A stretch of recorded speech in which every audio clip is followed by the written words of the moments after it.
Hi, good மார்னிங்க. எங்க மாமியார் recipe இது. கொத்தவரங்காய் காரக்குழம்பு. எப்படி பார்க்கலாமா? முதல்ல நல்லெண்ணெய் ஊற்றிக்கோங்க. நல்லெண்ணெய் ஊற்றிட்டு நாங்களாம் மீன் குழம்பு, காரக்குழம்பு எல்லாத்துக்கும் நான் வடகம் தாங்க போட்டுக்குவேன். வடகம் போட்டு தாளிச்சுக்கோங்க. ஒரு 15 பல்லு சின்ன வெங்காயம் உரிச்சுக்கோங்க. அதான் நல்லாயிருக்கும். சின்ன வெங்காயம், பூண்டு தட்டி போட்டு பூண்டு ஒரு ஒரு கைப்பிடி அளவு பூண்டு போடுங்க. பூண்டை வந்து தட்டி போடுங்க. ஆனால் தட்டி போட இல்லைன்னா நல்லா தட்டி போட்டிங்கன்னா நல்லா வாசமாக இருக்கும். அதேமாரி வதக்கிறப்பயே நீங்கள் கருவேப்பிலையும் போட்டு தாளிச்சிங்கன்னா நல்லா இருக்குங்க. கருவேப்பிலை போட்டு இதையும் போட்டு நல்லா தாளிச்சிட்டு நல்லா கோல்டன் ப்ரௌன் ஆனோடனே தக்காளி வந்து 2 தக்காளி வந்து நல்லா அரைச்சி ஊற்றுருங்க. வதங்க மாட்டேங்குதுல்ல, அதனால அரைச்சி ஊற்றுருங்க. அரைச்சி ஊற்றிட்டு கொஞ்சம் வதக்கணும். கொஞ்சம் வதக்கிட்டு இதை அரைச்சி ஊற்றணுங்க. இது வந்து சூப்பராக இருக்கும். நிஜமாவே நல்லா இருக்குங்க. எங்கள் மாமியார் செய்வாங்க. எங்கள் மாமியார் நல்லா டேஸ்ட்டாக தாங்க சாப்பாடுலாம் நல்லா செய்வாங்க. இதை பாருங்க, ஷேப்பை பாருங்க, கொத்தவரங்காய் ஷேப்பு. இது எந்த காயும் போட வேணாம், இது மட்டும் தான் போடணும். கொத்தவரங்காய் வந்து இந்த ஷேப்லேயே போட்டு நல்லா வதக்கணும். வதக்கிறதுல தாங்க இருக்கு. வதக்கிறப்பே வெந்துடணும். அப்போ தான் டேஸ்ட் நல்லாயிருக்கும். நீங்கள் அப்புறமா தண்ணி ஊற்றிலாம் வேக வைக்கக்கூடாது. வதங்குறப்பயே முக்கால்வாசி வெந்துடும். அப்போ தக்காளி 2 அரைச்சி ஊற்றி அந்த தண்ணியும் கொஞ்சம் ஊற்றிட்டு அதோடய மறுபடியும் கொஞ்சம் வேக போட்டிங்கன்னு வச்சுக்கோங்களேன், சூப்பராக வந்துடும். நீங்கள் தண்ணியை ஊற்றி அதெல்லாம் வந்து அப்போ புளியிலையும் புளியிலையும் வந்து வேகாது. அதனால் நல்லா வதக்கணும். நல்லா வதக்குனா முக்கால்வாசி வெந்துருச்சு. இதுலேயே நல்லா முக்கால்வாசி வெந்துருச்சு. இப்போ கலர் தெரியுதா உங்களுக்கு? சேஞ்ச் ஆயிருக்கு பார்த்தீங்களா? கலர் சேஞ்ச் ஆயிட்டு பாருங்க, தெரியுதா உங்களுக்கு? இன்னைக்கு நல்லா வெந்துட்டு பாருங்க. இதே கலர் சேஞ்ச் ஆயிடுச்சு.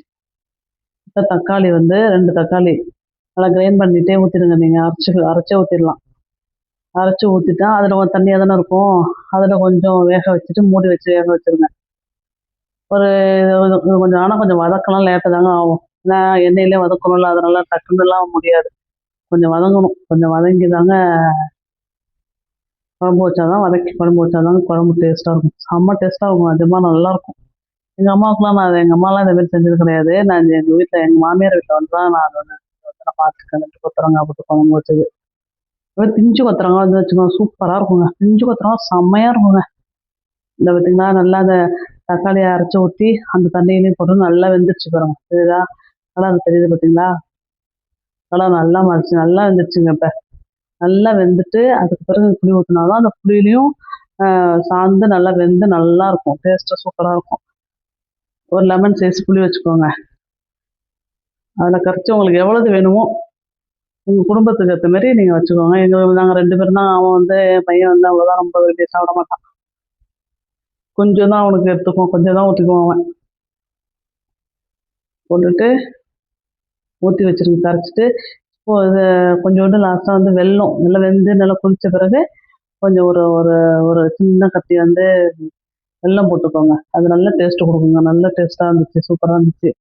அப்பயும் ஒரு தடவை பார்த்துக்கோங்க. அது டேஸ்ட்லாம் எப்படி இருக்குன்ட்டு, காரம்லாம் எப்படி இருக்குன்ட்டு பார்த்துக்கோங்க. காரம் உப்புலாம் எப்படி இருக்குன்னு பார்த்துக்கோங்க. பார்த்துட்டு அவ்வளோதாங்க. சூப்பராக இருக்கும். நீங்கள் செஞ்சு பார்த்துட்டு கமெண்ட் சொல்லுங்கள். எப்படி இருக்குன்னு சொல்லுங்கள். செஞ்சு பாருங்கள்.